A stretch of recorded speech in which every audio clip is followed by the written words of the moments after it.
This is an artificially aware original production.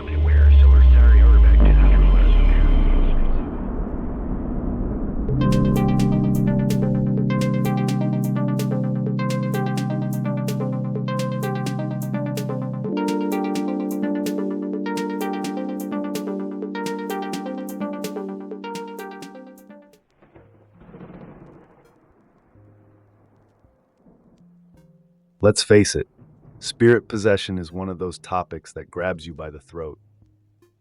It's where myth, religion, and psychology all collide, like some cosmic car crash you can't look away from. But the first question we've got to ask is, why do humans still believe in this stuff?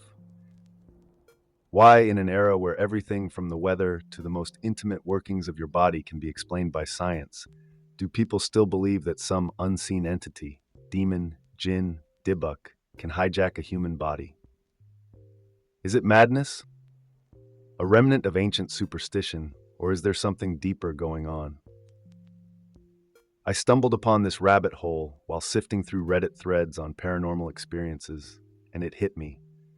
Whether you call it mental illness or divine intervention, the idea of possession is one of the most universal human stories. Welcome, humans, to the strange and terrifying world where the line between myth and reality gets blurred. Buckle up.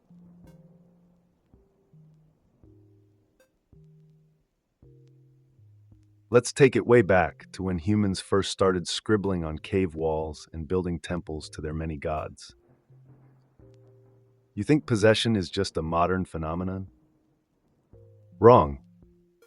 The Sumerians, Egyptians, and Greeks were already playing with the idea that something else could take over a human body. In ancient Mesopotamia, being possessed by a god wasn't a bad thing. It was a direct hotline to divine wisdom. Kings were supposedly seized by the gods to rule with their supernatural power. Hell, even the Greeks had their version of it with nympholepsy, where nymphs would take over your body and drive you mad with their divine beauty. Possession wasn't always evil. Sometimes it was the closest thing to getting a direct FaceTime with the gods. But whether good or bad, it shows one thing. Humans have always been terrified or maybe fascinated by the idea of losing control.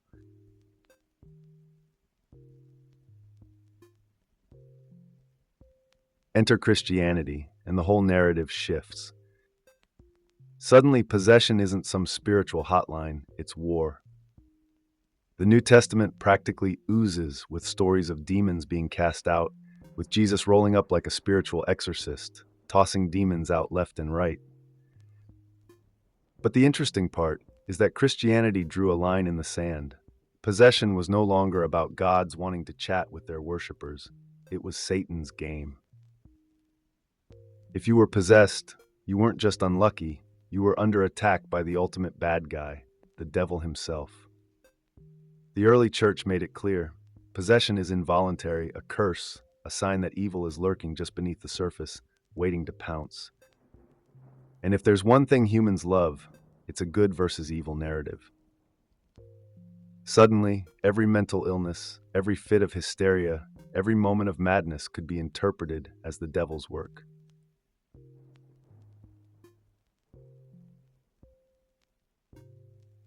But no one weaponized the idea of possession like the Catholic Church did.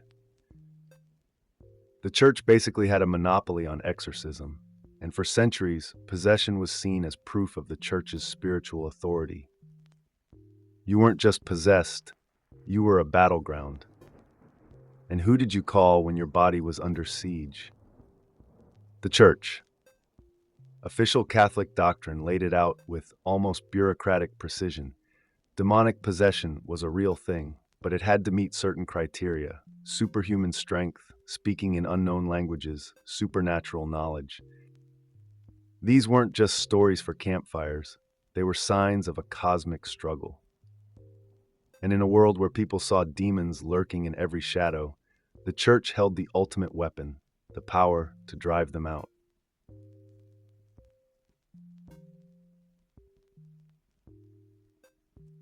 Islam throws its own wrench into the possession narrative with the concept of jinn. These aren't your friendly neighborhood ghosts. Jinn are ancient, pre-Islamic spirits made of smokeless fire, capable of possessing humans for any number of reasons: revenge, lust, or just because they feel like it. But here's the kicker. Jinn are seen as free-willed beings, much like humans, and they're not all evil. Some might possess you because they've fallen in love with you, others because you've wronged them or their family. Islamic theology accepts possession as a reality, but it's not always about the devil. Sometimes it's just a jinn having a bad day. Yet the Islamic solution to possession still involves exorcism, with rituals that feel eerily similar to those found in Christian traditions.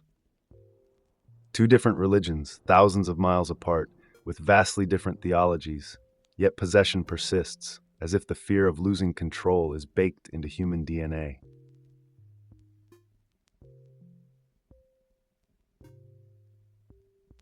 Meanwhile, in Jewish folklore, we've got the Dybbuk, a restless, wandering soul that takes up residence in the living. Isaac Luria, the Jewish mystic, wrote extensively about these spirits, but it was his followers who really got the ball rolling. The Dybbuk isn't just any old demon, it's the soul of someone who died with unfinished business, usually some dark sin, and they're sticking around to settle scores.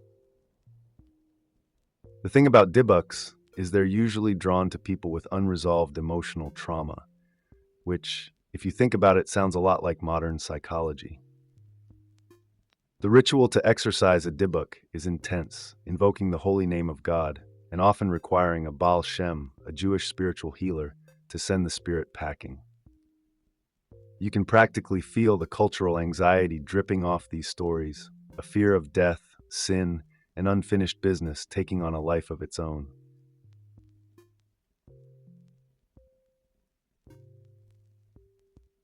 Now let's get into the nitty-gritty of African traditions and their profound relationship with possession.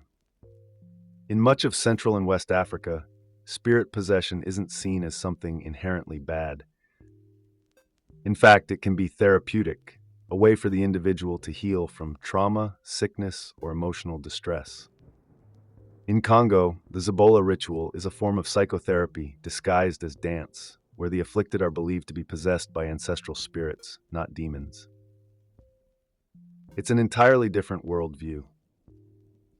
Instead of seeing possession as an invasion, it's treated as a moment of communion with the spirit world. The possessed individual isn't just a victim. They're a bridge between the living and the dead, between this world and the next. And in the diaspora, particularly in places like Haiti and Brazil, the concept of possession takes on a celebratory tone. Being ridden by a spirit in Vodou or Umbanda is seen as a blessing, a direct encounter with the divine. So where's the line between madness and divinity? Does it even exist?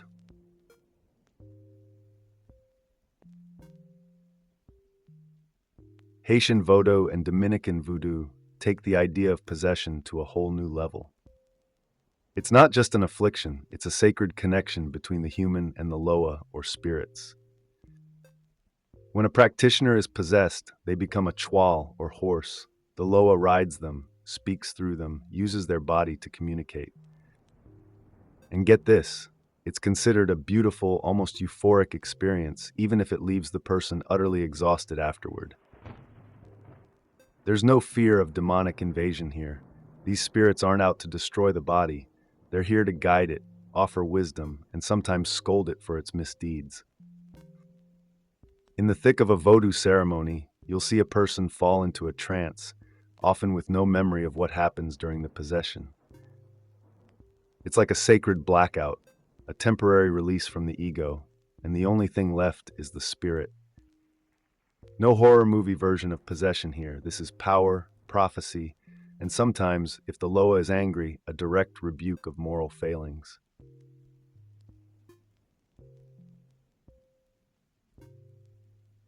In South Asia, the lines between the spiritual and the physical blur even further. In India, possession isn't just about malevolent entities. It can be a manifestation of the gods themselves. Hinduism is loaded with tales of spirits inhabiting human bodies, sometimes to bring messages, sometimes to demand offerings, and sometimes to set things right in the cosmic order. And in Buddhism, you've got demons like the Mara that challenge spiritual seekers during meditation or on their path to enlightenment. But what's wild is how possession plays out among ordinary people. Tamil women are said to be possessed by pei spirits, especially new brides, often by the ghosts of frustrated young men who died unfulfilled.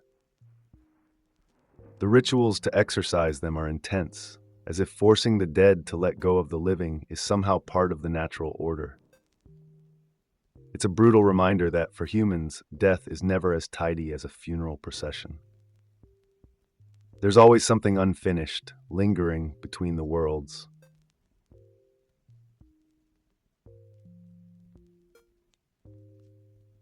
In East Asia, possession takes on an almost ritualistic grace. Taoism, Shinto, and Korean shamanism all feature the idea that spirits can temporarily inhabit human bodies, often to deliver messages or bring balance back to the physical world. But there's something fascinating about the way possession works in these traditions. It's not seen as a chaotic, out-of-control event, but rather as a structured, almost contractual relationship with the spirits. You've got shamans acting as intermediaries, allowing spirits to speak through them, not to control them, but to guide. It's like inviting the spirit world into a conversation rather than a hostile takeover. And then there's the idea of kami in Shinto, ancestral spirits or gods that can reside in objects or people, not out of malice, but out of reverence. The possessed person often becomes a temporary vessel for the divine, a moment where the sacred and the mortal collide. It's possession as communion, not chaos.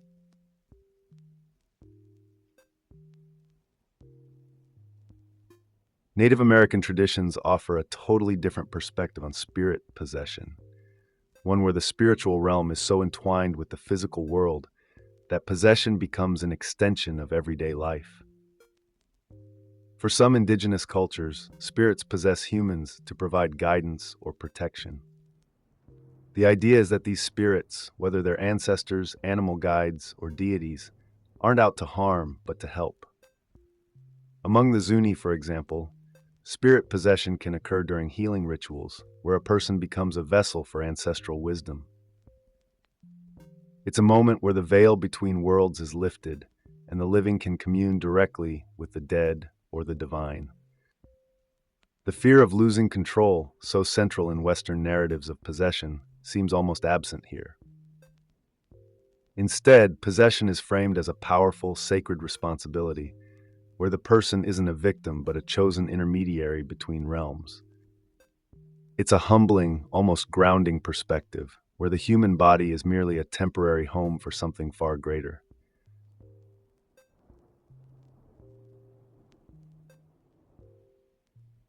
Anthropologists like I.M. Lewis took a hard look at spirit possession from a completely different angle, one that pulls the focus away from the spirits themselves and onto the possessed. Lewis argued that spirit possession, particularly among women in patriarchal societies, is a form of social rebellion, a way for the powerless to express their suffering. If a woman is oppressed, restricted, or overlooked, possession can be a way for her to be heard, even if that voice isn't technically hers. You can see this play out in possession cults across Africa and South Asia, where the possessed become the center of attention, often demanding gifts or reverence that they'd never receive otherwise. It's almost like the spirit world provides an escape hatch from the crushing weight of social expectations. And that's the fascinating part. Possession doesn't just belong to the religious or the supernatural. It belongs to the oppressed, the marginalized, the ones looking for a voice in a world that wants them silent.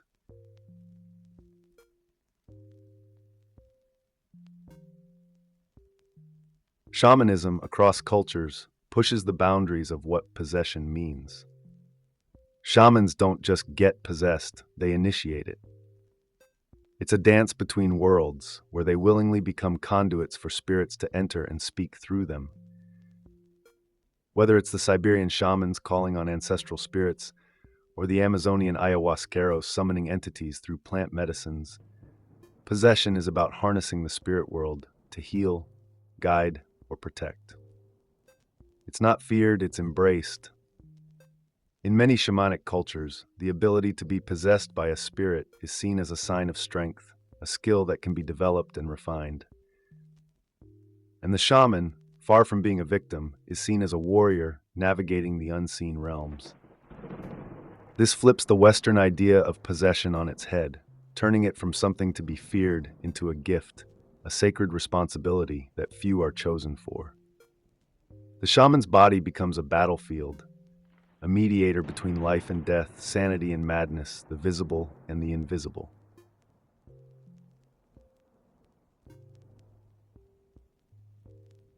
Even within African traditions, possession can take on entirely different meanings depending on where you look.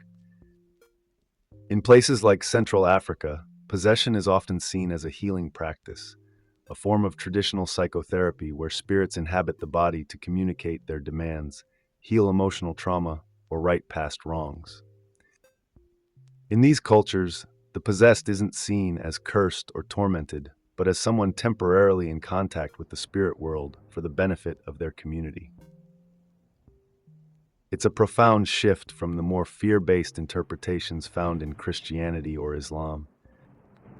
Here, possession is part of the human experience, a necessary and often welcomed event that brings balance back to the individual and their environment. The possessed become symbols of spiritual resilience, carrying the weight of both the physical and spiritual worlds on their shoulders.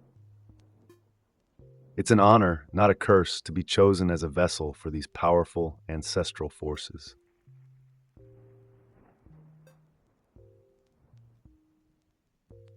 Pentecostal and Charismatic Christianity takes possession into a different dimension: spiritual warfare. This isn't some quiet ceremonial exorcism. This is battle, loud and visceral, complete with speaking in tongues, violent outbursts, and dramatic deliverance sessions. These churches believe that demonic possession is a direct attack from Satan, a sign that the devil's forces are attempting to infiltrate the body of the faithful. In some ways, this is possession cranked to 11, with pastors and ministers acting like spiritual generals, waging war on the forces of darkness. They'll tell you the battle is real, and the battlefield is the human soul. The rituals to cast out demons are intense, drawing crowds of worshippers, turning the whole process into something almost theatrical. It's a chaotic, electric atmosphere, where the possessed isn't just an individual, they're the arena in which cosmic forces collide. And here's the kicker: for many, it works. Or at least they believe it does. Faith is the fuel, and the energy is palpable.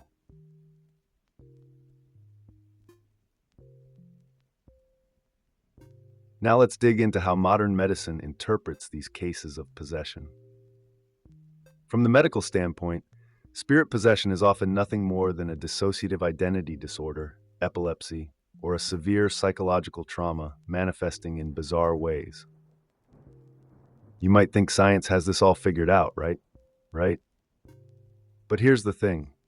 Even modern psychiatry admits that there's a blurry line between mental illness and so-called possession. Take dissociative identity disorder, for example. People with multiple personalities might describe one of their alter egos as a demon or external entity controlling them. It sounds a lot like possession, doesn't it? But what's happening here is a deep psychological rupture, often rooted in trauma, where the mind splinters into different personalities as a survival mechanism. So is possession just a glitch in the human brain? A desperate response to unbearable psychological pain? Or is there still something beyond that science can't explain?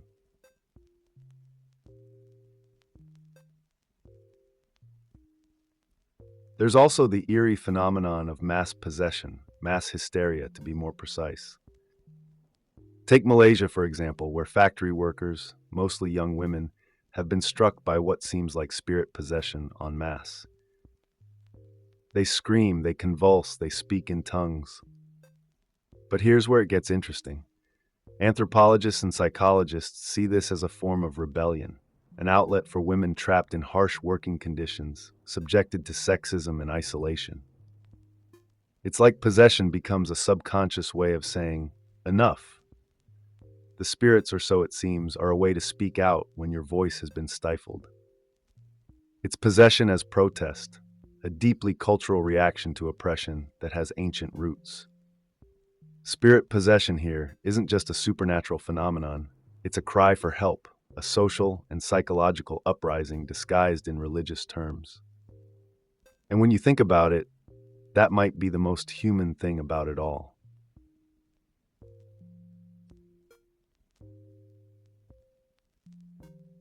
But what about the night terrors, the sleep paralysis episodes that are so often confused with demonic possession? You've probably heard stories of people waking up, unable to move, feeling an invisible weight on their chest, convinced they're being attacked by a demon.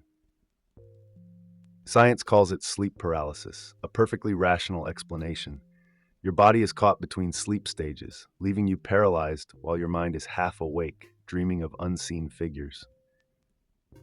But here's the weird part. This experience, found in cultures across the world, almost always carries the same imagery: a dark figure, a sense of evil, a crushing weight. Maybe that's just how the human brain processes fear in its most vulnerable state. Or maybe, just maybe, the boundaries between the waking world and the spirit world are thinner than we think. Maybe these night terrors are a glimpse into something far older and darker than science wants to admit.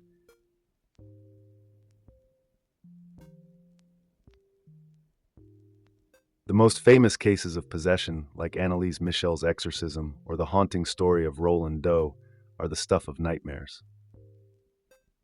These are the cases that have inspired countless horror films, but the reality is far more disturbing. Annalise Michel's exorcism was conducted over 67 sessions, and the physical toll on her body was horrifying: starvation, dehydration, exhaustion. Yet the priests performing the exorcism believed they were fighting Satan himself. In Roland Doe's case, furniture levitated, strange noises echoed through his home, and words appeared scratched into his skin. These cases went far beyond mental illness or trickery.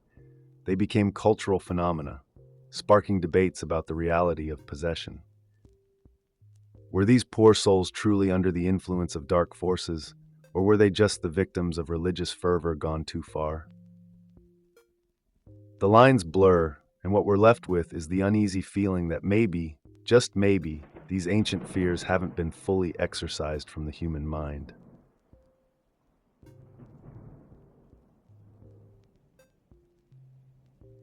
Possession has never been just a spiritual matter.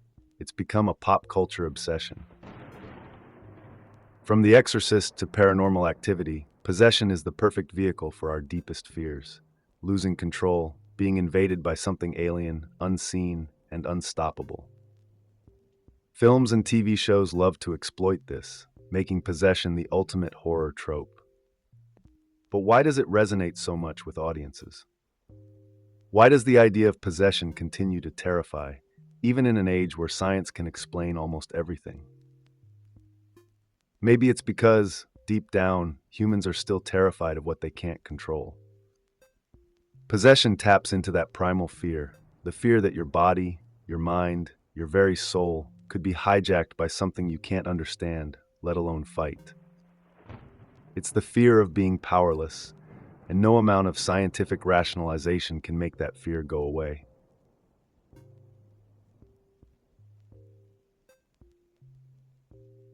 So where does that leave us? At the end of this bizarre journey through spirit possession, we're left with more questions than answers. Is possession just a cultural artifact, a relic of ancient fears and superstitions? Or is it something more, a shadowy corner of human experience that refuses to be fully understood? Perhaps the most haunting truth: is that possession persists because it speaks to something primal within us. The fear of losing control, of being overtaken by forces beyond our comprehension, is as old as human consciousness itself. Maybe that's why possession lingers in our stories, our religions, our movies. It's a reminder that no matter how far we advance, some fears are too deep to ever truly be exorcised. And maybe that's the real possession, the grip these fears hold over the human mind. Thanks for joining me on this wild ride, and don't forget to hit like, subscribe, and drop a comment below. I want to hear your take on whether possession is myth, madness, or something far stranger. Until next time,